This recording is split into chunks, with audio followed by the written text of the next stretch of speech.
It's fantasy time. Yeah, we're talking fantasy sports, not Dear Penthouse. But don't worry, winning your league is way better than porn. This is Fantasy Hockey Time with Dean Millard. Can you dig it? Presented by Ultimate Franchise Fantasy Sports. Can you dig it? Get in the game where you own the game. Joe own the Chiefs. Owns.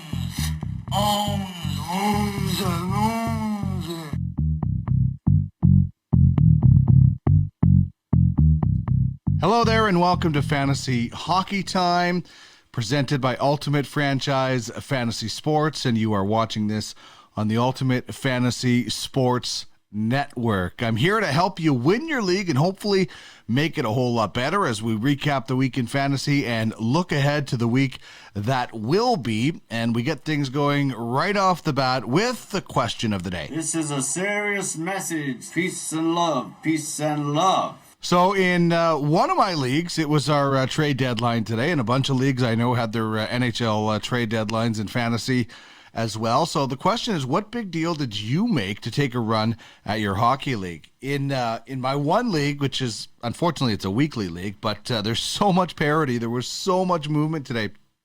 Plus, I had two baseball drafts. So Sunday was a crazy, crazy day for me. So there was a flurry of trades. The big deal I made, I went out and got Tuukka Rask. I picked up Drew Doughty and Brock Besser. Those are the three big deals that I made.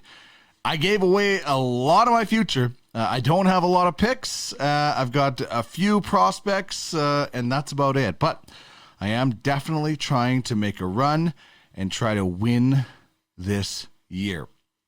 I think either should be trying to win or rebuilding. Middle is death. In a lot of things, but especially in fantasy. So chime in with your answer at Duck Millard on Twitter and let me know what big move that you made to take a run at your league title. Would love to hear from you on Twitter at Duck Millard. And of course, big thanks to our title sponsor, Ultimate Franchise Fantasy Sports. It's the most realistic, it's the highest stakes fantasy out there. The UFHL nearly mimics everything about the NHL, including a scouting program and a prize pool approaching $50K. In fact, you can sign up as a scout and scout every sport that they will be unveiling, and more are on the way. There was also an expansion franchise that was recently auctioned off for $10,000 US. Because it's not just fantasy hockey teams and players. The UFFS is on the Zilliqa blockchain. So these aren't just fantasy players you're drafting. They are NFTs, digital assets. Right now, there is the UFHL and the UFAHL, covering off the American Hockey League. And the Ultimate Fantasy Golf Association was recently announced as well. So get in the game where you own the game. Follow them on Twitter at UFF Sports and at UFS Network to find out more information and find out what new sports are on the way. This is what we have in the starting lineup for today. We will run through 3.5 stars in the week, the top 3 players and an honorable mention. We'll give you 5 lineup decisions for the week that is coming up. Some unfortunate injuries in the MASH 4077 unit. Aaron Ekblad, Sunday night, just absolutely ugly. We'll get your bold predictions. How bold can you get when it comes to fantasy this week? Fantasy Island has somebody being voted off and somebody being voted on. What's bugging you? We'll give it to you, the details. You can vent if you want on Fantasy Beef. And we'll have rules of fantasy engagement, and that will be about how to try to make your fantasy experience more enjoyable, particularly for one individual in my fantasy baseball draft tonight. There will be a rule that will be very, very important. So I'd love to hear from you. Here is a few ways that you can get in touch with me. You talking to me? You talking to me? You talking to me? Well, who the hell else are you talking? You talking to me? Well, I'm the only one here. Hit me up on Twitter at Duck Millard. You can email me fantasyhockeytimepod@gmail.com. And you can give a follow on Twitter to the UFSN at UFS Network. That's the Ultimate Fantasy Sports Network. You can email UFSN at UFFsports.com. And you can check out the website fantasyhockeytime.com if you want to check out past episodes and a whole lot more. All right, let's get things going now. Game on!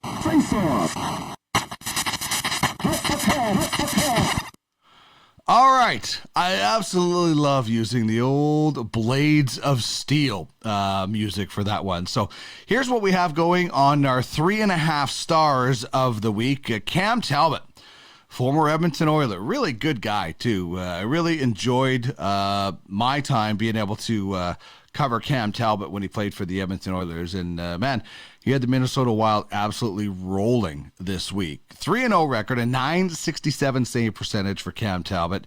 He also had a shutout and 89 saves. And I know that because I was facing him in fantasy. And I had Jakob Markstrom, who was decent, but Cam Talbot was on fire. So he gets the honorable mention this week. Mika Zibanejad back in this spot again. 4 goals, 4 assists. Those Flyers just can't get. Although the third game this weekend wasn't that bad, but anyway, 13 shots on goal for Zibanejad last week. That's pretty impressive. All 4 of his goals also were on the power play. So if you get a bonus for that, you are loving Mika being the man this week. The number 2 star is UC Saros of the Preds. 3-0, just like Talbot. A .976 save percentage, a .67 goals against average. He made 80 saves, and he also had a shutout. Absolutely spectacular. And the torch being passed in Nashville is fairly evident that most people expected that sort of thing to happen. And Adam Fox is the first star of the week. 1 goal, 10 assists for 11 points. Another New York Raider. I could have threw Ryan Strome in there, another former Oiler. Terrible trade by Peter Chiarelli on that one. It could have been 1-2-3 Rangers, but decided to throw UC Saros in there, partly because I love goaltenders. But Adam Fox was excellent from the blue line. 7 of his 10 points came on the power play. Even had a shorthanded point as well. So very impressive stuff from Adam Fox as our first star of the week. All right, now let's get to 5 lineup decisions. Get your Avalanche ready. That is the first lineup decision that you can have with this one. 4 games ahead this week for the Avalanche against the Ducks and the Blues. The Blues, ice cold right now. See Mike Hoffman a little bit later. Go deep on the Avalanche roster this week. Brandon Saad will be in my lineup. Jonas Donskoy, who had 4 goals in 4 games this past week. Tyson Jost. There's a lot of guys on even to the third line of the Avalanche that I would be putting in. Obviously, if you have McKinnon, Rantanen, and Landeskog, congratulations, because they're unbelievable. They have over 40 points combined in their last 9 games. Decision number 2, Alexander Barkov is back. Or it should be anyway by Tuesday. That's what they are saying. The Panthers face the Wings for the first of 2 games on Tuesday. They also get the Blue Jackets later on this week. Barkov has missed the last 4 Panther games. Barkov and Huberdeau are now tied for the lead in points. And a guy like Carter Verhaeghe is having a fine season as well for fantasy owners. So Barkov being back in should help boost the Florida Panthers' offensive numbers and the periphery numbers, or the other numbers for guys around him. For that matter. How about the Chicago Blackhawks? Their top line has been dominant. Pius Suter, Patrick Kane, and Alex DeBrincat have combined for 96 points this year. 47 of them from Patrick Kane. That's impressive. The trio combined for 5 points on Sunday night, with Suter setting up DeBrincat's 2 goals and Kane picking up a helper on the first DeBrincat goal as well. So I don't think you're going as deep, but those 3 guys playing on a line together, DeBrincat and Kane should already be in your lineup. And if Suter is a depth guy, then he deserves to be in the lineup right now. Number 4, as far as decisions, is it Eli Tolvanen time in Nashville? He had a 5-game point streak going, 7 points over that, thanks to an assist on Sunday night versus the Hawks. He's getting top-line minutes, gravy power play time as well. Philip Forsberg was out, so Eli Tolvanen, not only have the Predators been waiting for this guy, but fantasy owners and GMs have been hoping that the late-round pick in, I think, 2017 would really start to come through, and hopefully this is a good sign. Otherwise, it's Lucy pulling the football away from Charlie Brown again when it comes to fantasy owners. You're just waiting for the guy to break through. And speaking of waiting, the St. Louis Blues apparently had waited long enough for Mike Hoffman as he was benched Sunday night. A healthy scratch on Sunday. He has just 1 goal in his last 11 games. Has been awful overall. And actually, I traded for him in one of my leagues because he was producing decently, but keep him on the bench in weekly leagues. In daily leagues, this could be a motivator for him. You could take a chance on him busting out, but the Blues only played twice this week against the Avalanche, as we mentioned earlier. So certainly in weekly leagues, you can't take a chance on Mike Hoffman. You know, if he gets like 7 points in 2 games because something goes crazy, okay, that's an anomaly. But being benched 2 games, it's not a recipe for Mike Hoffman. And in daily leagues, it's probably a chance to, I don't know, for the most part, people should probably be avoiding Mike Hoffman at the moment. Speaking of guys that you should be avoiding right now, 'Tis but a scratch. A scratch? Your arm's off. No, it isn't. Well, what's that then? I've had worse. You've got no arms left. Yes, I have. Look! Just a flesh wound. What are you going to do, bleed on me? I'm invincible! all right, as we take a look at the MASH 4077 unit, that is the guys that are banged up. And man, ugly incident with Aaron Ekblad on Sunday night. And he's going to be out long-term with a lower body injury. If you're squeamish on injuries, don't watch it. His leg is not supposed to bend the way it did. Hopefully next year isn't impacted with Aaron Ekblad, because that was awful. And, you know, having a pretty solid season for the Florida Panthers. I don't know. Well, there's nobody out there that they can go out that will be available, I think, at the trade deadline that's going to replace Aaron Ekblad, because those defensemen are too coveted, because he is a number 1 stud defenseman. So tough news for the Panthers and anybody in fantasy that has Aaron Ekblad. Hopefully your trade deadline hasn't happened, and you know, maybe you can ship him off to a team that is not in it, and you can get some immediate help or something like that. You know, if not, you're just holding on to him for next year. Hopefully you still retain him. But ugly situation. Jamie Drysdale has been an interesting situation. He's out day-to-day right now with an upper body injury in Anaheim, but he was just called up recently by the Ducks. Had 2 points in his first game. Not much since then, but this is a guy who could be interesting to watch. You know, just drafted in 2020 and stepping into the NHL. See how much he's playing down the stretch. He was getting between 15 and 20 minutes of ice time when he was called up. So check it out before obviously starting him, because he's day-to-day. So is Tuukka Rask with an upper body injury. He came back from missing 6 games.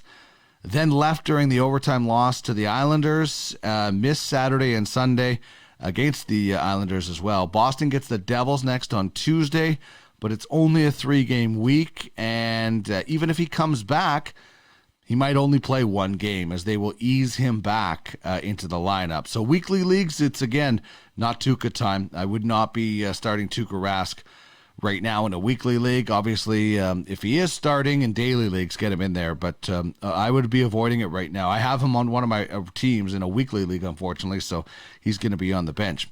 Jonas Sallo also on the sidelines right now with a lower body injury. He's day-to-day.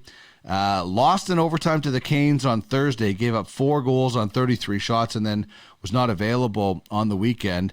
The first game for the Blue Jackets is Tuesday versus Tampa, so even if he's healthy, probably not a good option right now. And Kasperi Kapanen is week to week with a lower body injury. He left last Wednesday's game versus Buffalo, and he had just 2 points in 5 games since Evgeny Malkin has been out. So, you know, a lot of people were thinking, oh, it's too bad that Malkin is out. He's going to lose out on points. And the counter argument was, well, he's going to get that gravy power play time, but he hasn't really done anything with that at all. So add that to the list of Penguins in the MASH unit. Brandon Tanev, Malkin, Teddy Bluger, Jason Zucker, who's been out since February. They are a banged-up unit right now. And Zach Parise is on IR in COVID protocol. According to Mike Russo of The Athletic, Parise will not be going with the Wild on their trip this week. He missed the last 2 games at home, and the Wild are in San Jose and Vegas all of next week. So Zach Parise will not be making the trip, so adjust your lineups accordingly for the Minnesota Wild veteran. All right, we're going to get into bold predictions in just a second. This is Fantasy Hockey Time with Dean Millard. It's a rout. It's a blowout.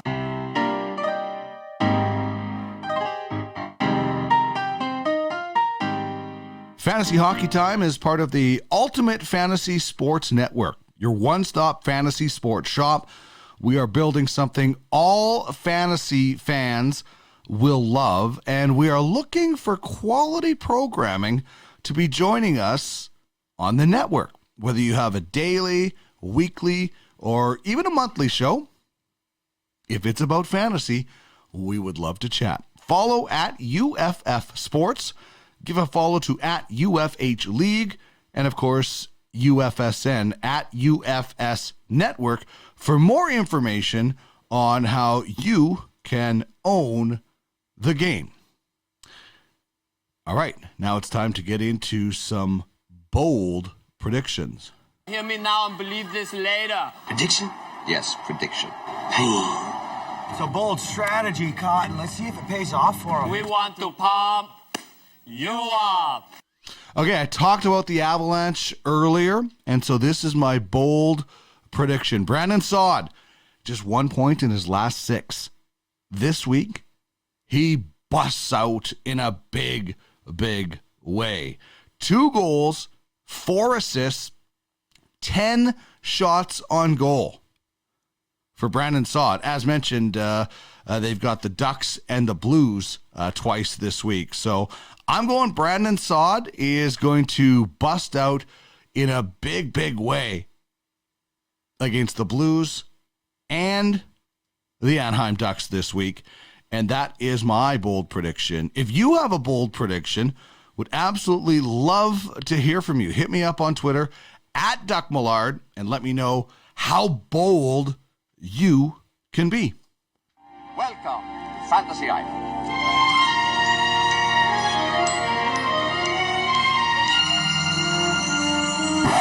All right, time to vote. Wendell is cut. Rudy is cut. Janie, you're gone. Steven, I like your hustle. Get him a uniform. Congratulations. The rest of you made the team. Except you, and you. All right, when it comes to Fantasy Island and voting people on and off of Fantasy Island, there's a number of guys that could be voted on and off the island each week, but this week I'm going with on Yanny Gourd. Just had his 5-game point streak snapped. He had 17 points over that time, 13 goals on the season. Good depth guy who could go on a heater. He's owned by almost 70% of the teams in Yahoo and just 52% of the teams when it comes to CBS. So quite interesting. You could get a guy who is doing some interesting things with the Tampa Bay Lightning as they're obviously looking for different kinds of offense to not they're replacing a guy like Nikita Kucherov at all or anything like that, but they have to find offense from somewhere. And Yanny Gourd has been a guy who has been playing quite well in kind of different roles and different things with the Tampa Bay Lightning. So that is Fantasy Island. I'm voting off everybody on the Buffalo Sabres pretty much, except for Taylor Hall, Jack Eichel, and Rasmus Dahlin. And even Taylor Hall, you're only keeping you're keeping those guys until you can maybe trade him and rebuild, or he gets traded and then he helps you down the stretch. Jack Eichel is a guy that, I said it last week, you can use this to spark your rebuild. If you're in a rebuild, trade for Jack Eichel. Try to get him from a team that needs something or something like that. So a lot of different options. Rasmus Dahlin, obviously still young, but did not look good the other day when he was in the lineup. So anyway, that is my fantasy island and the guys that I'm voting on and voting off of the island. Back to the pond, rookie. This is Fantasy Hockey Time with Dean Millard. Dean Youngblood, 5'10", 160 pounds. He's 17 years old. An American kid from Stanton. Scored 92 goals this year so far for the Stanton Flyers.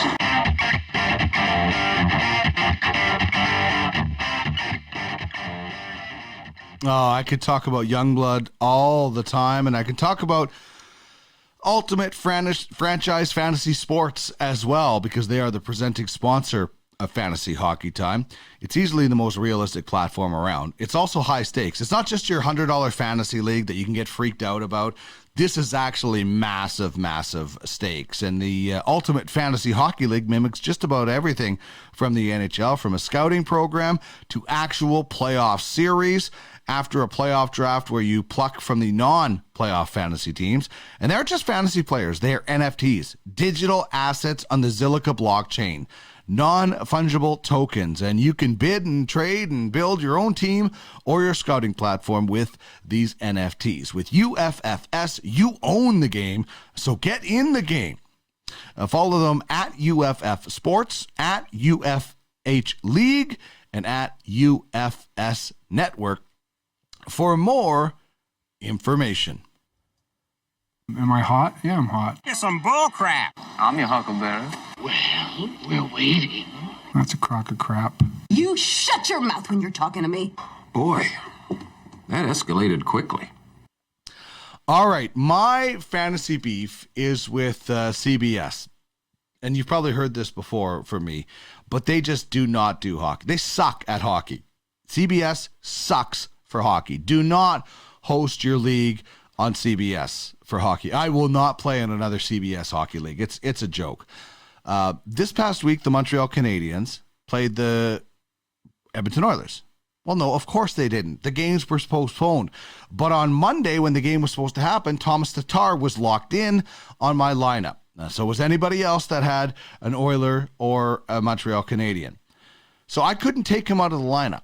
And I also couldn't put another winger in there because my other two wingers games had locked. So because CBS doesn't have anybody giving a crap about hockey, nobody fixed the things so you could unlock the games and unlock your players. It's an absolute joke.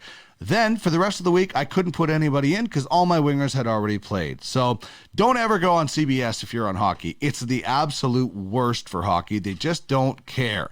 The other thing that I'm going to beef about is Yahoo's draft situation. We had our draft in Yahoo tonight. And, for the most part, I don't mind Yahoo. The price is right. It's free. But they just don't have enough information when you're putting your list together of your rankings. First of all, if you're in a keeper league, you can't tell what keepers are gone. It's an absolute joke that way. Then when you're actually in the draft, there's not enough information on the players. So maybe that's why it's free. You get what you pay for. You just be happy to have one. But I would always much rather pay and get a good website. But I don't want to pay and get screwed over by CBS. So again, don't ever use CBS for hockey. For other sports, football and baseball, they're really good because they actually care. They just don't care at all about hockey. So it's an unfortunate, absolute joke that CBS even takes anybody's money for the quality of hockey that they are providing. Smokey, this is not Nam. This is bowling. There are rules. I don't think it taints it. What you talking about, mister? All you have to do is follow 3 simple rules. All right, so the first rule that I'm going to give you, I don't know if I'm going to have three like the late Patrick Swayze, Dalton is talking about, but here's a couple of rules that I will tell people when it comes to a draft. Make sure you have a good internet connection, and make sure your queue is full. This applies to any draft, but we had our baseball draft tonight, and one guy, the only guy, had problems with the internet, and he actually left the draft like a 5-year-old. I couldn't believe it. But listen, if you don't have good internet, that's on you. You can't, as a commissioner, stop the draft because somebody has bad internet. The other people didn't have a problem. And if you do, like in my one Yahoo draft, my computer just, for some reason, a ghost came and pressed the off button because it just shut off. But I had a built-up queue. I got the player I wanted anyway because he was there. So if you have crappy internet and you don't have your queue full, that's on you. That is 100% on you. Don't blame the website. Don't blame the commissioner. Don't blame anybody else but you. Fill up your queue. Get good internet. Simple as that. You can only blame yourself, in my opinion, in a situation like that. All right. That means we are out of time for another episode. Man, that one flew by fast. If you'd like to get in touch with me here on Fantasy Hockey Time, you can indeed. It's fantasyhockeytimepod@gmail.com.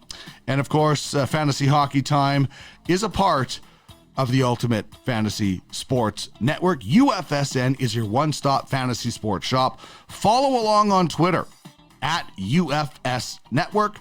And find UFSN on YouTube. If you have a fantasy show, hit us up and join the fun. Here's our schedule. Every second Sunday, we have the UFFS podcast. This show, as you know, comes out Monday morning. 2-Minute Tuesday, Tracking the Draft with Craig Button Wednesday afternoons, and UFHL Now on Friday afternoons, featuring UFHL insider Larry Fisher. Thanks so much for tuning in. Hopefully you're having fun in fantasy hockey and you're making a nice stretch drive to try to win a title. This has been a show where we're going to help you try to win your league and at the very least make it better and maybe make you laugh one or two times. Thank you so much for joining us on the program. Have yourself a wonderful week in fantasy, and we'll talk to you next Monday.